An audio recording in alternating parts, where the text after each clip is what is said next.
आदाब, ये है एतमाद की खबरें। सबसे पहले पेश है सुर्खियां।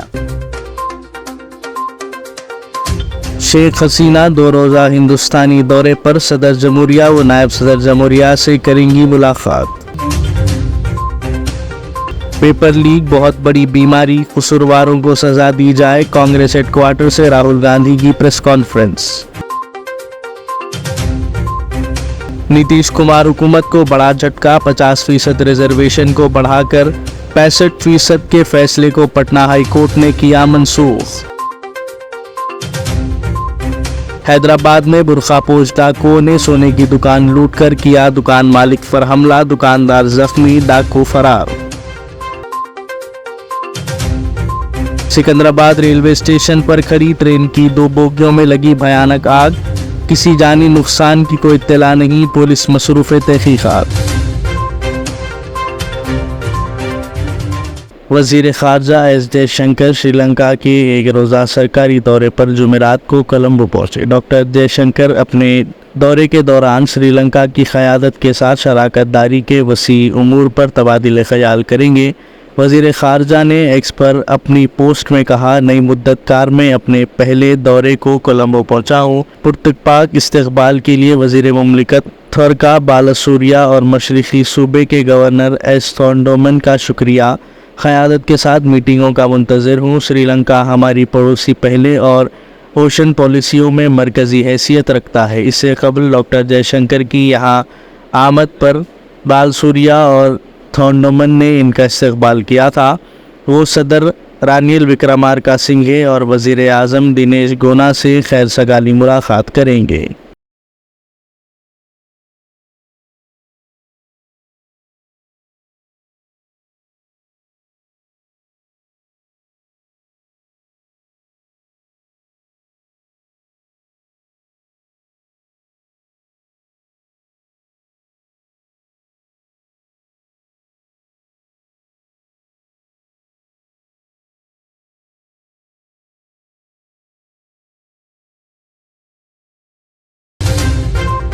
बांग्लादेश की वज़ीर आज़म शेख हसीना जुमा को हिंदुस्तान के 2 रोज़ा दौरे पर पहुंच रही हैं। वज़ारत ख़ारजा ने आज जारी करदा एक प्रेस रिलीज़ में कहा कि वज़ीर आज़म नरेंद्र मोदी की दावत पर बांग्लादेश की वज़ीर आज़म शेख हसीना 21 और 22 जून को हिंदुस्तान का सरकारी दौरा करेंगी। 18वीं लोकसभा इंतखाबात के बाद मरकज़ में नई हुकूमत की तश्कील के बाद हिंदुस्तान का इनका ये पहला 2 तरफ़ा सरकारी दौरा होगा। रिलीज़ के मुताबिक इस दौरे के दौरान हसीना वज़ीर आज़म नरेंद्र मोदी के साथ 2 तरफ़ा मुशावरत करेंगी और सदर जमहूरिया द्रौपदी मुर्मू और नायब सदर जगदीप धनकर से मुलाकात करेंगी। इससे कबल वज़ीर ख़ारजा एस जयशंकर शेख हसीना से मुलाकात करेंगे। बांग्लादेशी वज़ीर आज़म इन बैनुल-अक़वामी रहनुमाओं में शामिल थी जिन्होंने इस माह 9 जून को नई दिल्ली में वज़ीर आज़म मोदी और यूनियन काउंसिल ऑफ मिनिस्टर्स की तक़रीब हलफ़बरदारी में शिरकत की थी।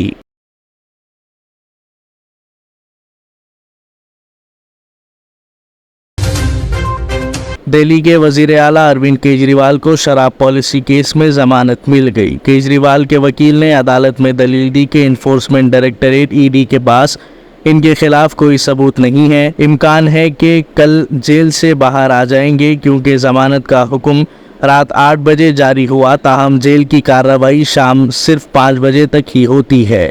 इनके वकील ने दिल्ली की अदालत को बताया कि आम आदमी पार्टी के सरबराह के खिलाफ ईडी का पूरा केस सिर्फ इन लोगों के बयानात पर मुनसर है जो इस केस में वादा माफ गवाह बन गए हैं।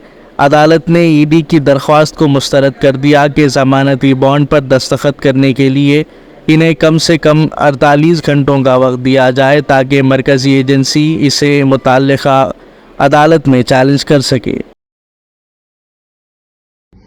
नमस्कार साथियों, आज राउज़ एवेन्यू कोर्ट में लिकर पॉलिसी के मामले में माननीय चीफ मिनिस्टर अरविंद केजरीवाल जी को बेल ग्रांट कर दी गई है। रात के 8 बजे राउज़ एवेन्यू कोर्ट में बेल का ऑर्डर प्रोनाउंस किया गया। अरविंद केजरीवाल जी को 1 लाख रुपए के निजी मुचलके पर जमानत दी गई है। कल सुबह जमानत की कार्रवाई पूरी की जाएगी और कल दोपहर बाद अरविंद केजरीवाल जी जेल से बाहर आ जाएंगे। ये एक बहुत बड़ी जीत है आम आदमी पार्टी के कार्यकर्ताओं की, देश की तमाम वो लोगों के लिए जिनकी उम्मीद अरविंद केजरीवाल जी हैं। सत्यमेव जयते। कांग्रेस लीडर राहुल गांधी ने कहा कि नीट का पर्चा लीक होने से लाखों बच्चों का मुस्तकबिल तबाह हो गया है, इसलिए इस जुर्म के कसूरवारों को फौरी तौर पर गिरफ्तार करके इन्हें सख्त सजा देने की ज़रूरत है। जुमेरात को पार्टी हेडक्वार्टर्स में एक प्रेस कॉन्फ्रेंस से खिताब करते हुए राहुल गांधी ने कहा कि पेपर लीक एक खतरनाक बीमारी है और इसकी लेबोरेटरी पहले गुजरात में थी और फिर ये बड़े पैमाने पर मध्य प्रदेश और उत्तर प्रदेश में फैल गई। भारतीय जनता पार्टी बीजेपी, जिसको गुजरात मॉडल कहती है, इसके बारे में वज़ीर आज़म नरेंद्र मोदी को बताना चाहिए कि क्या ये इनका गुजरात मॉडल है और वो पेपर लीक जैसी बीमारियां फैलाकर मुल्क के मुस्तकबिल से खिलवाड़ कर रहे हैं। राहुल गांधी ने कहा कि बीजेपी की हुकूमत की वजह से मुल्क में तालीमी, कौमी और इदारा जाती बहरान चल रहा है। ये तमाम बहरान बीजेपी की पॉलिसियों की वजह से पैदा हुए हैं। हिंदुस्तान में नॉन स्टॉप पेपर लीक होते हैं और आज आप सबको मालूम है कि NEET paper and UGC NET के जो पेपर्स हैं वो लीक हुए हैं और एक कैंसिल भी हुआ है। किसी ना किसी कारण जो हिंदुस्तान में पेपर लीक हो रहे हैं उसको नरेंद्र मोदी रोक नहीं पा रहे हैं या रोकना नहीं चाहते हैं। एजुकेशन सिस्टम को बीजेपी के लोगों ने, उनके पेरेंट ऑर्गेनाइजेशन ने कैप्चर कर रखा है। अगर आप मेरिट के बेसिस पर लोगों को नहीं जॉब देंगे, अगर आप आइडियोलॉजिकल लोगों को वाइस चांसलर बनाएंगे, इनकेपेबल लोगों को वाइस चांसलर बनाएंगे, एग्जाम लेने के स्ट्रक्चर्स हैं उनमें आप आइडियोलॉजिकल लोगों को डालेंगे तो ये काम होगा।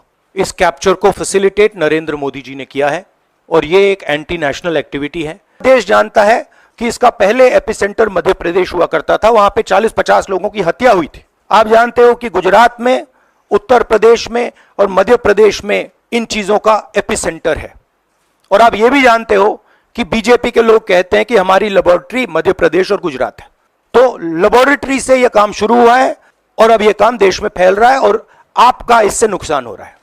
So the opposition is simply not going to allow any of this eyewash that is taking place. We will make sure that we put so much pressure on them that this issue is resolved. Bihar में नीतीश कुमार हुकूमत को इस वक्त बड़ा झटका लगा जब जुमेरात को पटना हाई कोर्ट ने रिजर्वेशन की हद 50% से बढ़ाकर 65% करने के बिहार हुकूमत के फैसले को मनसूख कर दिया। SC, ST, OBC और दीगर पसमानदा तबकात को सरकारी मुलाजिमतों में रिजर्वेशन 50% से बढ़ाकर 65% कर दिया गया। इस तरह जनरल कैटेगरी के लिए 35% हिस्सा रह गया, जिसमें EWS के लिए 10% रिजर्वेशन भी शामिल है। ये कानून 21 नवंबर 2023 को बिहार असेंबली में पास हुआ था। रियासती हुकूमत ने इससे कबल ज़ात पात की मरदमशुमारी कराई थी। आदादोशुमार के सामने आने के बाद 50 दिनों के अंदर इस कानून को नाफिज किया गया था। इसके साथ ही ये मामला हाई कोर्ट तक पहुंच गया था। इस साल 11 मार्च को समाअत मुकम्मल करते हुए हाई कोर्ट ने फैसले को महफूज कर लिया था। जुमेरात को चीफ जस्टिस के विनोद चंद्रन और जस्टिस हरीश कुमार की डिवीज़न बेंच ने रिजर्वेशन कानून में की गई तरमीम को मुस्तरद कर दिया। नेशनलिस्ट कांग्रेस पार्टी SP के सुप्रीमो शरद पवार ने जुमेरात को कहा कि लोगों का वज़ीर आज़म नरेंद्र मोदी से एतमाद उठ गया है क्योंकि इनकी ज़मानतें झूठी निकली। शरद पवार ने नामानिगारों को बताया कि वज़ीर आज़म मोदी की ज़मानतें झूठी निकली, वादे किए गए लेकिन वफा नहीं हुए। भारतीय जनता पार्टी और वज़ीर आज़म मोदी पर तनकीद करते हुए NCP के सरबराह ने कहा कि अब लोग मोदी की ज़मानतों पर भरोसा नहीं करते और ऐसा ही लोकसभा इंतखाबात के नताइज में भी देखा गया, जिसमें बीजेपी की सीटों की तादाद इससे नीचे चली गई। पवार ने कहा कि इन्होंने जुमेरात को चीफ मिनिस्टर एकनाथ शिंदे को खुश्क साली और दीगर मसाइल के बारे में एक खत लिखा, जिसमें दूध की कीमत में 5 रुपये फ़ी लीटर इजाफा करने की मांग भी शामिल है। सिकंदराबाद रेलवे स्टेशन के करीब एक ट्रेन में अचानक आग लग गई। सिकंदराबाद रेल नीलाम से मुत्तसिल रेलवे ब्रिज पर ठहरी हुई ट्रेन में ये आग अचानक लग गई। आग के साथ कसीफ धुआं भी देखा गया। ये वाक़या जुमेरात को 11 बजे दिन बोगी में शॉर्ट सर्किट के नतीजे में पेश आया और देखते ही देखते पूरे इलाके में धुआं फैल गया। इस बोगी को धोने के बाद प्लेटफॉर्म पर ठहराया गया था। रेलवेज के मुलाजिमीन ने आग देखी और फायर इंजन्स को फौरी तौर पर इत्तला दी। इसी दौरान इस आग को बुझाने की कोशिश की गई। रेलवे अमले ने इस बात का ख्याल रखा कि ट्रेन की बोगी में लगी आग दीगर बोगियों तक ना फैले। फायर इंजनों ने मौके पर पहुंचकर काफ़ी जिद्दोजहद के बाद आग पर काबू पा लिया।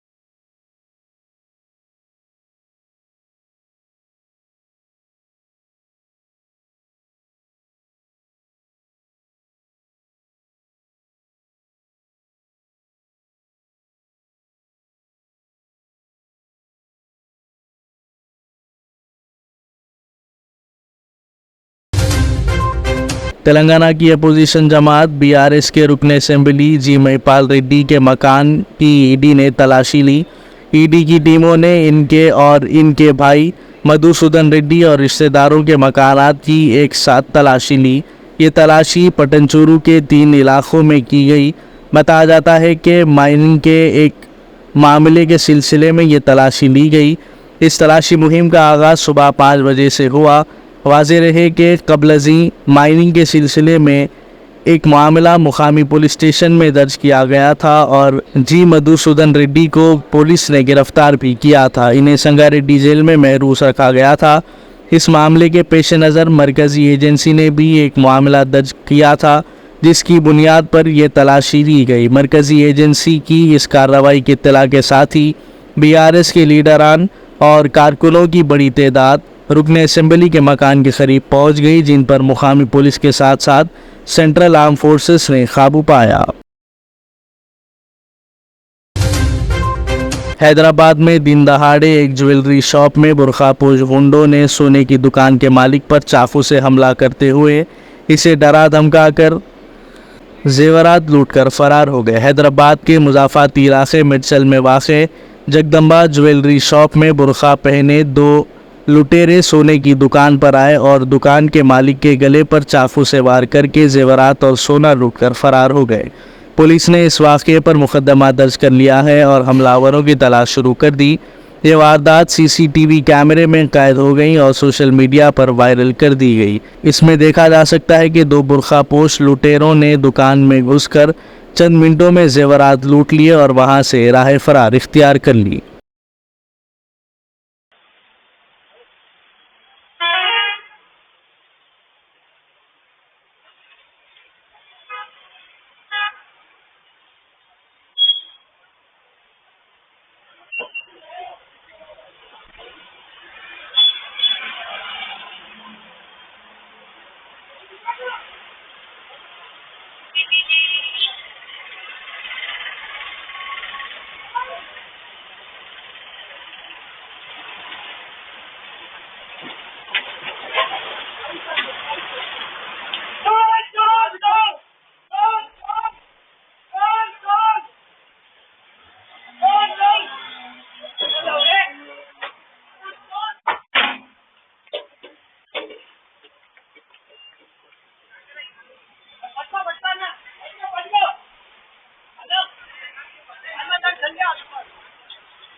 फूड सेफ्टी टास्क फोर्स के अहदेदारों की टीम ने तेलंगाना के सिकंदराबाद के बेशतर होटल्स की अचानक तलाशी ली।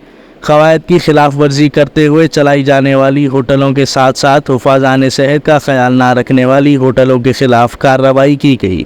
इस सिलसिले में एक होटल के मालिक के खिलाफ मामला दर्ज कर लिया गया। ज़राए के मुताबिक इन टीमों के छापे के दौरान होटलों के किचन मुनासिब नहीं थे, जहां पर हिफाज़ान सेहत का भी कोई ख्याल नहीं किया गया था। साथ ही बाज़ होटलों की जानिब से मसनूई रंगों का भी ग़िज़ाई अशिया की तैयारी में इस्तेमाल का पता चला। औहदेदारों ने होटल के बाज़ अशिया के नमूने भी हासिल किए, जिनको जांच के लिए भेजा जाएगा। होटलों में कई दिनों से चिकन के रखे जाने का भी पता चला। बाज़ अशिया पर मैन्युफैक्चरिंग डेट भी मौजूद नहीं थी, जिसका नोट लिया गया और इन अशिया को जब्त कर लिया गया।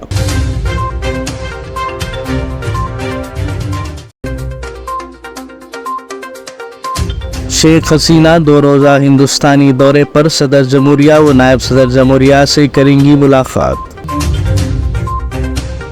पेपर लीक बहुत बड़ी बीमारी, कसूरवारों को सजा दी जाए, कांग्रेस हेडक्वार्टर से राहुल गांधी की प्रेस कॉन्फ्रेंस। नीतीश कुमार हुकूमत को बड़ा झटका, 50% रिजर्वेशन को बढ़ाकर 65% के फैसले को पटना हाई कोर्ट ने किया मनसूख। हैदराबाद में बुरखापोश डाकुओं ने सोने की दुकान लूटकर किया दुकान मालिक पर हमला, दुकानदार जख्मी, डाकू फरार। सिकंदराबाद रेलवे स्टेशन पर खड़ी ट्रेन की 2 बोगियों में लगी भयानक आग, किसी जानी नुकसान की कोई इत्तला नहीं, पुलिस मसरूफ तहकीकात। ये थी एतमाद की खबरें।